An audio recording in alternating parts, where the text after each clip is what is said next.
As if President Sam Houston did not have enough troubles, it seemed as if one half of East Texas citizens were trying to kill the other. Raging from 1839 until 1844, the violence culminated in what locals called the Regulator-Moderator War.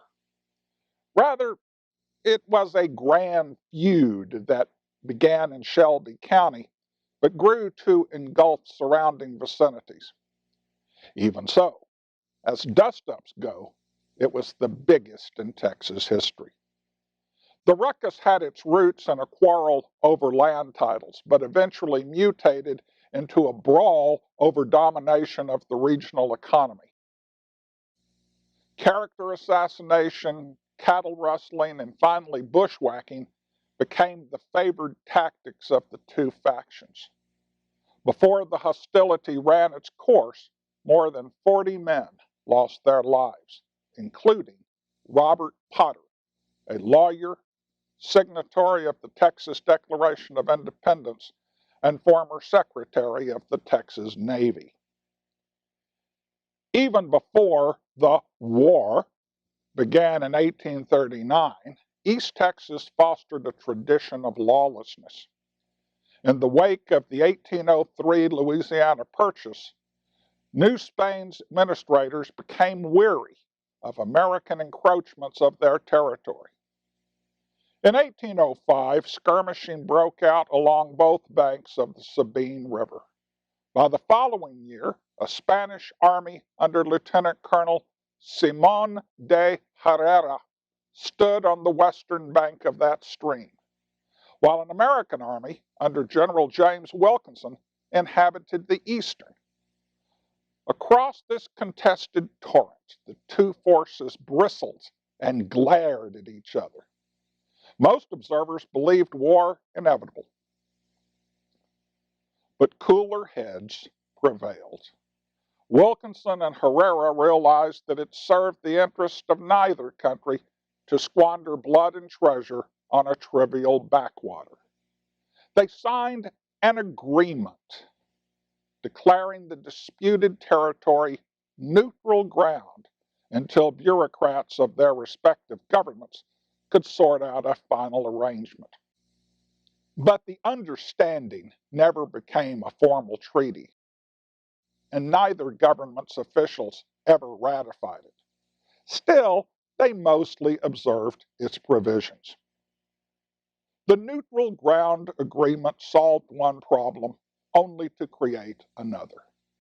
Neither country controlled the non-aligned patch between the Sabine River, the Arroyo Hondo, and the wilderness of the Calcasieu Bottoms.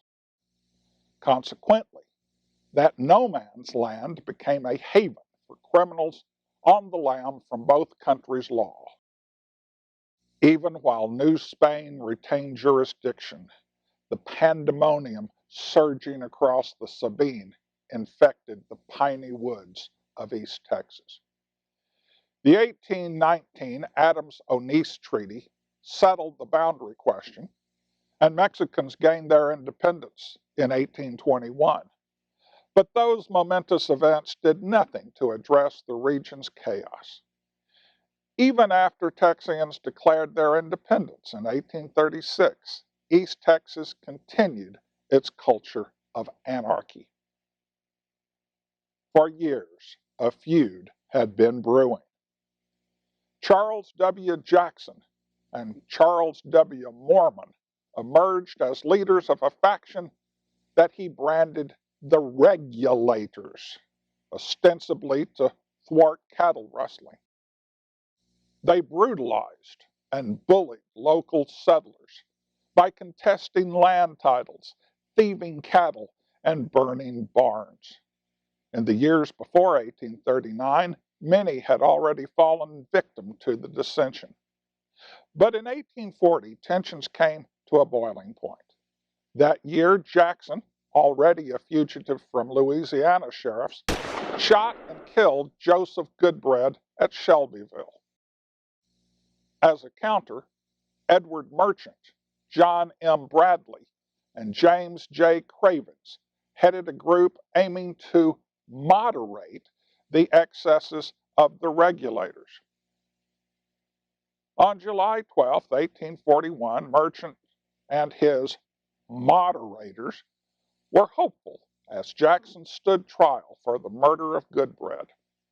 The judge was John M. Hansford, a friend of Goodbread's and a defender of the moderators. But regulators terrorized the court to such a degree that Judge Hansford had to declare a mistrial. It was also about that time that Jackson's regulators torched the home of moderator stalwarts, the McFadden family, and Tiger Jim Strickland. Receiving reports of the escalating violence in East Texas, a disgusted President Houston reportedly declared, I think it advisable to declare Shelby County, Tunahaw, and Terrapin Neck free and independent governments and let them fight it out. Following the travesty of Jackson's trial and the house burnings, both sides abandoned any pretense of due process. Rifle and firebrand dislodged judge and jury.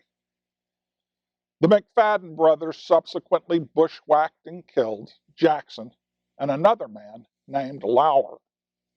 By all accounts, Mr. Lauer was innocent of any wrongdoing. Charles Watt Mormon, vowing to avenge his predecessor's murder, assumed leadership of Shelby County regulators.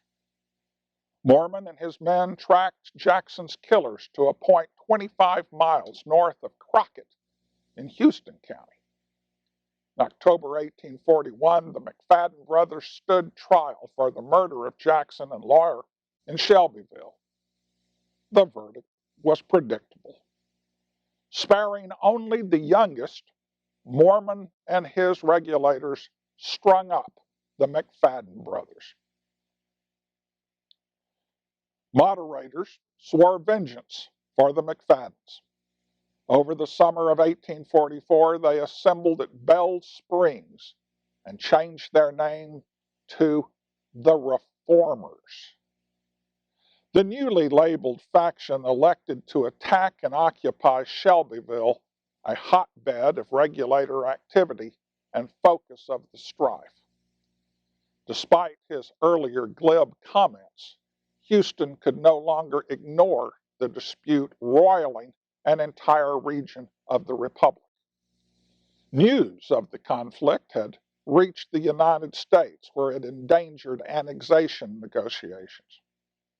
The president dispatched his associate, George W. Terrell, to assess conditions, and he reported, "It really appears to me as if society were about to dissolve itself into its original elements."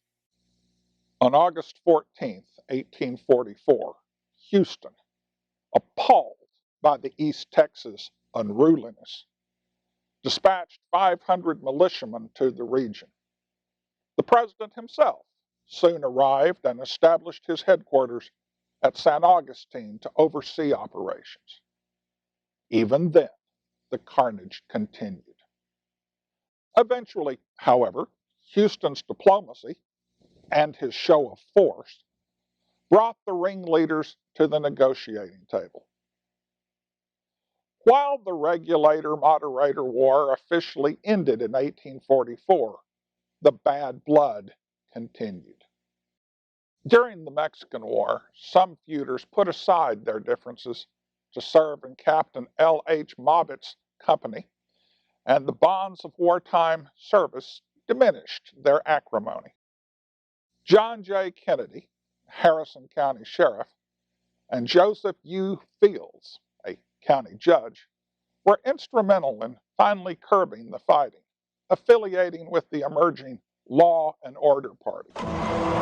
Even then, peace proved elusive. Lingering resentments forced many families to move out of East Texas altogether. But no matter how far they traveled, the hatred provoked by the Regulator-Moderator War pursued them.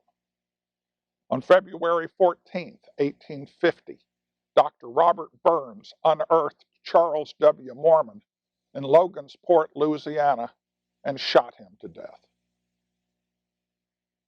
With judicious application of coercion, diplomacy, and cunning, President Houston managed to, if not completely freeze the feuding, at least reduce it to a simmer.